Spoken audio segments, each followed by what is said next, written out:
there had been lots of news media reports very critical of the judge. And now that it appears that Mr. Polanski will be walking away from a rape after just serving 42 days is going to be embarrassing to the judge, and he needs to overcome it.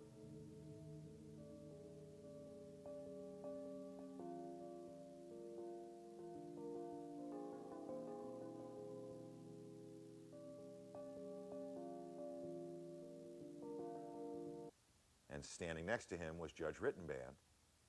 And one of the gentlemen at Hillcrest came up to the Rittenband and said, "Are you really going to let that little Polish blah, blah, blah off?" And Rittenband said, "Well, he thinks so, but no way.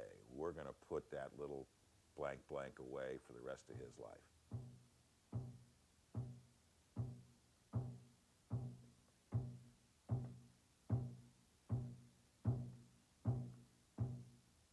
When we met in his chambers, at this time, Judge Rittenband said that he wasn't going to honor the promise that he had made about releasing Polanski upon completion of the diagnostic study.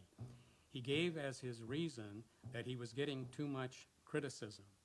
The judge says that 42 days is not enough time in custody, that he expected him to be in there 90 days, and so somehow he has to make up these 48 days of the intended sentence of 90. Now, Gunson at this point said, if it's 48 more days you want, why don't you just give him 48 days in the county jail, and then you will have accomplished him serving the full 90 days in jail. And Rittenband said no, he was not willing to do that, because the perception of a prison sentence must be maintained for the press.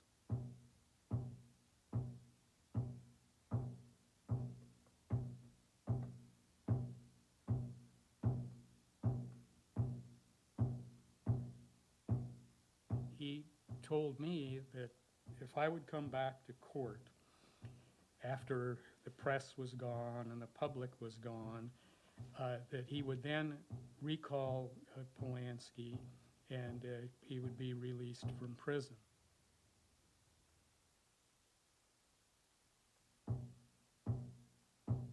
Did not want him around here embarrassing the judge any more than he already had. He wanted Roman to agree that he would voluntarily waive any rights he may have regarding deportation. Rittenband had no jurisdiction over such matters, and it is illegal to impose an illegal condition upon somebody serving time in custody. And so we now are in the category of actual illegal conduct. This was getting rather contentious, as you might understand. And I said, if we're going to do that, Judge, I want to have a hearing regarding the sentencing, as we're entitled to do. And I want to have witnesses here, and I want to have a hearing. And he said, well, I'm going to sentence him anyway, and if you still insist on having your hearing, then I may withdraw these things that I told you that I would do if you went along with this thing that I'm going to do tomorrow. The proceeding was concluded by Judge Rittenband, as he had done before, directed me to argue for probation. He wanted Gunson to again argue for time in custody, and then he would impose the sentence that he had discussed with us. I certainly was not arguing for state prison in Chambers, nor did I intend to argue that he should send him to state prison to participate in this sham that the judge was involved in. We got up, we walked out of the room.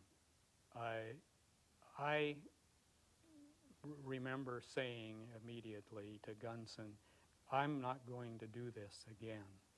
No matter what he does, I'm not going to participate in this thing. And Gunson said, I'm not going to do it either. As we walked down the aisle, past the chairs of an empty courtroom at that time, Doug Dalton turned to me and said, do you think that I can trust the judge? And I said something that I wish I hadn't have said. and maybe it did or didn't make a difference, but I shouldn't have said it. And what I said to him was, I don't know why not. You trusted him once. I didn't know what I was going to do the following day.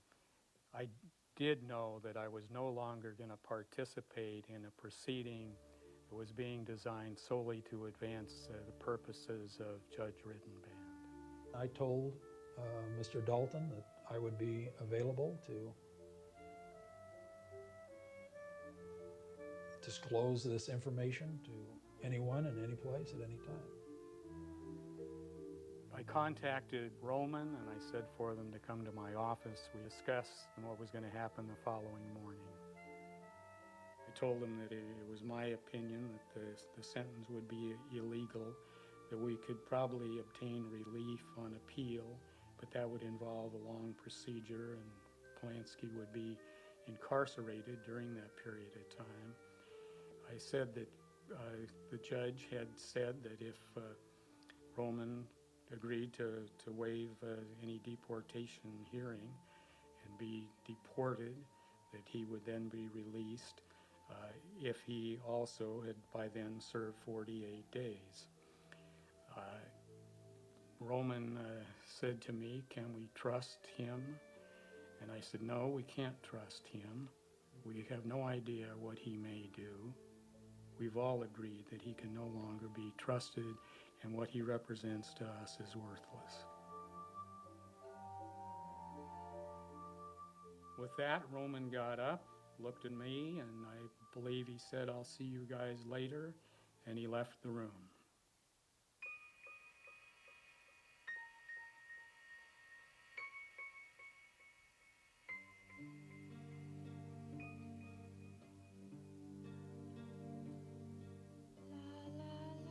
There were 2 or 3 other people there, and I gave Roman an envelope, which I thought was script notes or something else. Polanski's sentence on February 14th, with or without the filmmaker's presence. The length of time, of course, would depend upon whether or not there would be a deportation, or if not deported involuntarily, he would agree with the Director of Immigration to consent in writing to leaving the country, in which case any balance of his stay in state prison would be cut short. But it was to be no less than the full period of 90 days. The judge held a press conference. Shockwaves went through the judicial community, a judge holding a press conference regarding a pending case. Totally unheard of. He said he intended now to sentence Polanski in absentia. So I prepared a challenge for cause to disqualify a judge. If you do this, you're required to prove that there are actual prejudice, existing by the judge, and you can't have a fair trial or a fair hearing before him. I showed the declaration to Roger Gunson. He read it very carefully. He agreed, "That's true, that's what happened. I will back you up if that need be." The judge was furious. He knew that statements in the declaration were all true. He knew that I knew it, he knew that Gunson knew it, and he knew that Larry Silver knew parts of it. And so there was nothing he could do but step aside. He was through and he knew it.